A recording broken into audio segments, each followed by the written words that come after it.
I do want to allow another one of my favorite judges the opportunity to speak. Judge Flannelly, if you would grace the stage. Judge Flannelly and I work together. I sit on the Juvenile Wellness Court as a mentor, and that's where I met Judge Flannelly. And just to be brief, I'm one of those people that I try to meet. When I meet good people, I try to stay by them. And I'm honored to be called Judge Flannelly a friend, as well as know him and know exactly the work he does, which he's going to share with you guys now. So please help me in greeting Judge Flannelly.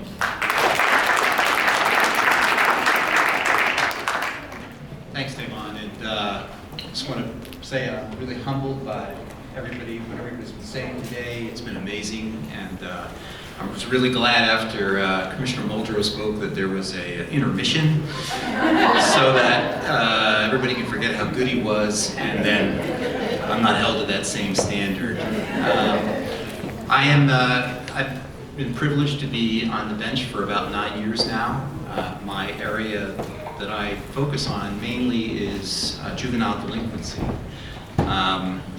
And Tavon asked me to kind of highlight some of the differences between the juvenile system and the adult system. In the juvenile system, our proceedings are not public. Everything is private for the purpose of protecting the privacy of the young folks. There's no jury, and for better or worse, that means that I act as the jury and the judge on each case. Our emphasis is on treatment along with accountability. Which is a little different, obviously, from the adult system, where there are things like mandatory and minimum sentences. The thing that most kids don't understand when they come in front of me is that I don't sentence kids to specific periods of time. We're on probation until the treatment has taken place, and you're good to go. The other thing that people don't understand is that we do have residential treatment facilities, and I think a couple of people on the panel indicated that they have been in, we call them residential treatment facilities. You may have had a different name for them, but that is something that we use as a last resort. My goal is to find what is the least restrictive alternative available for each and every kid that appears in front of me. And hopefully that means that a residential treatment facility is not one of the things that I'm discussing. There are some similarities as well with the adult system. Every child has a right to have an attorney. Nobody ever appears in front of me unless they have an attorney by their side or a parent or a guardian by their side. Also, everybody has a right to have a trial and the right to appeal my decisions. So why do we treat kids differently than we treat adults? What we know from neuroscience is that kids' brains don't mature until their mid-20s. And this is particularly true, and I'm sure this will be no surprise to the women in the crowd, that boys' brains mature more slowly than girls.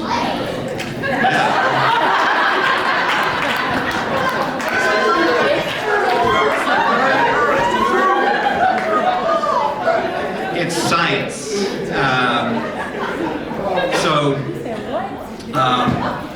What does this mean as far as committing crimes for juveniles? It means that juvenile is more likely to be influenced by peers, likely to engage in risky behaviors than an adult, experience mood swings, and overreact to situations.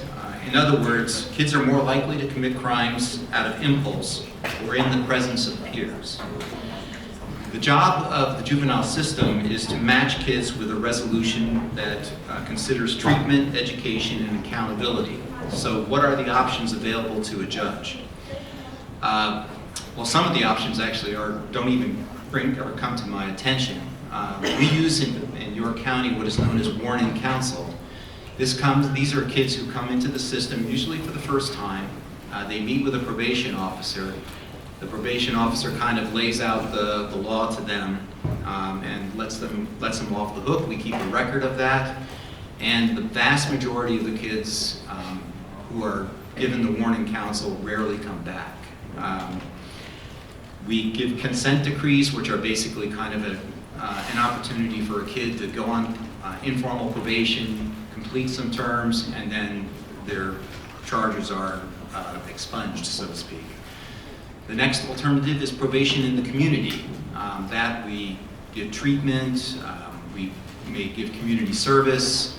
There may be some costs and fines or restitution associated with that. The last resort, as I said before, is a residential treatment facility.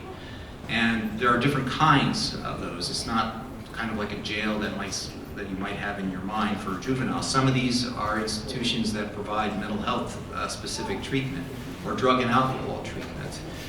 Some are specifically designed for sex offender treatment. We also have what are known as secure detention facilities, which I think is what most people think of. This is very rare. I don't think I have any kids, and I see half of the juvenile delinquents in York County, and I don't believe I have any kids right now in a secure detention facility. So how do we decide what happens? This is usually kind of a group decision, even though there's an adversarial decision, there's a process, there's a DA, there's a public defender most often. But we look at things like a YLS score, which is a way that we take a look at the kid's background, prior records, all those types of things, and determine, are they really a danger to the community? And if not, we try to figure out a way that's going to take care of their situation without additional time in any kind of incarceration. We do drug and alcohol evals, psych evals. All those things are used to try to determine what happens next. Tavon's been in my courtroom a few times, so he probably, hopefully, has gathered this from being in there. Everybody is treated with respect. This means parents, the juvenile. That means the sheriff deputy is treat the person with respect. If I'm going to treat the person with respect as well. Everybody has a voice in my courtroom. This means the kid and the parents are always consulted at each and every hearing as far as what their thoughts are. I may not always agree with what their thoughts are, but they at least have that voice. And every young person in my courtroom is an individual who has specific problems and needs, and that hopefully we can address those during the proceeding. I just wanted to talk about a few trends in juvenile justice. Arrest rates for violent crimes are down 72% over the last 10 years. Total days in residential care are down 77% over the last 10 years. Here's a statistics which always blows everybody's mind. The average cost to keep a juvenile in a state facility is $192,000 a year. Wow. Which is 50 times the cost of providing family-based therapy or other types of therapy. So imagine if that investment in children were placed in other locations. Right? Yeah. So recidivism after case closure in 2019 is about 11%. That is down. It's been the lowest we've been tracking for the last 10 years. This is the 2019 stat. York is one of the 7 counties in Pennsylvania where over 1/2 of the juvenile allegations end up in a pretrial diversion. A couple of things I want to mention. Judge Kraft said there were 4 wellness courts in York County. How many wellness courts are there actually? There are 5 wellness courts. I preside over the juvenile wellness court, and Tavon is a advocate or mentor as part of the program. And he does a great job. Our wellness court is for kids who have, most of them have a dual diagnosis of mental health issues as well as drug and alcohol issues. They receive counseling and therapy in the community. Their parents come to court with them on a regular basis. And what's amazing is, you don't see this every time, obviously. I'm not going to blow a lot of sunshine up everybody's skirts here, but what's amazing is at the end is you see parents and children who were barely able to sit next to each other when they started coming into juvenile wellness court. At the end, are sitting next to each other comfortably and having those kinds of conversations that you would hope that a parent and a child would have. Are there things that we can do better? Absolutely.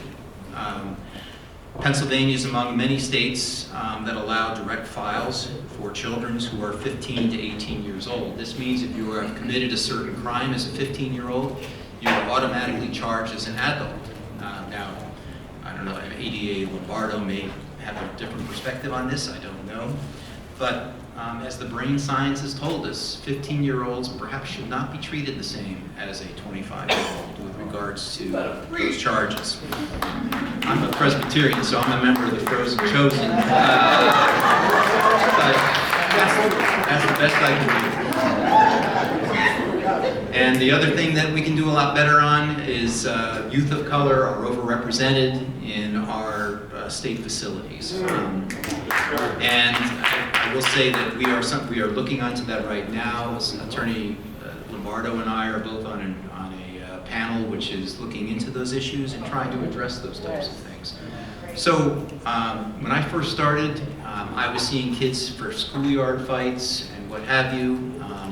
To the credit of the district attorney's office and the police departments, the dumb stuff that used to come in front of me on a routine basis is no longer coming in front of me. The kids who actually need treatment are the ones who are generally speaking in my court. So things are better, probably better than when you guys were juveniles. But yeah, we got a ways to go, and hopefully we'll get there sometime. So thank you.